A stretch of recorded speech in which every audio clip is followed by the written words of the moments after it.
I am Mrs. Corral. I teach art at Flint Lake Elementary in Cook's Corners, kindergarten through 5th grade, and this is my 10th year.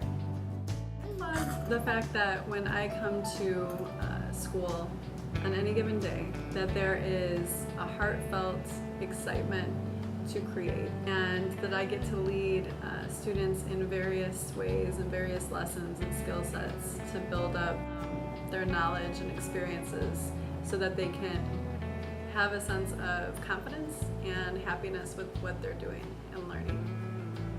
So I actually had my own company for about 6 to 8 years before I became a teacher.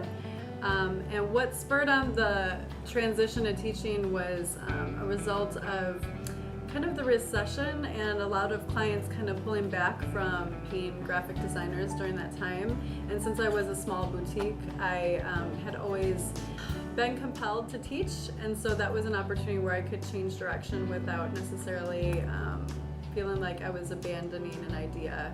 So even though I've been a teacher, I still feel compelled to pull graphic design and my former degree in with teaching. In Valparaiso, we've had the library art show for a long time, long before my arrival here.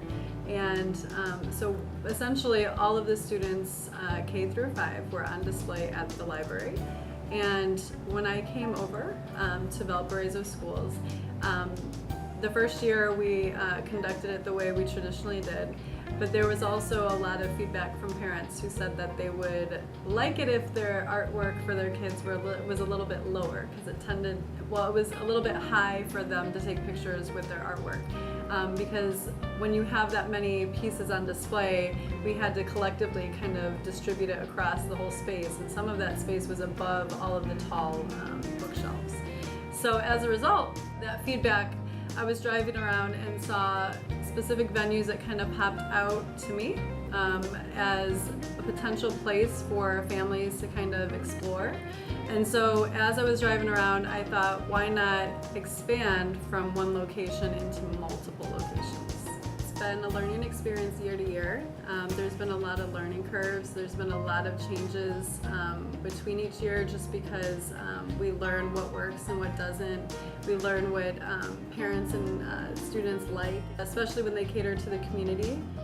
And I think that with Spring Into the Arts, it's just allowed me to have a perspective of patience when it comes to taking different elements and putting them together. Typically have about 5 events, and each event has a lot of moving parts, especially when it's incorporating the art of the students or films of the students or performances. And so I think overall it's just taught me to be a little bit more flexible and patient with my own creative vision. So it incorporates the ideas of the venues, the students, and also those involved who are, being a part of the creation process.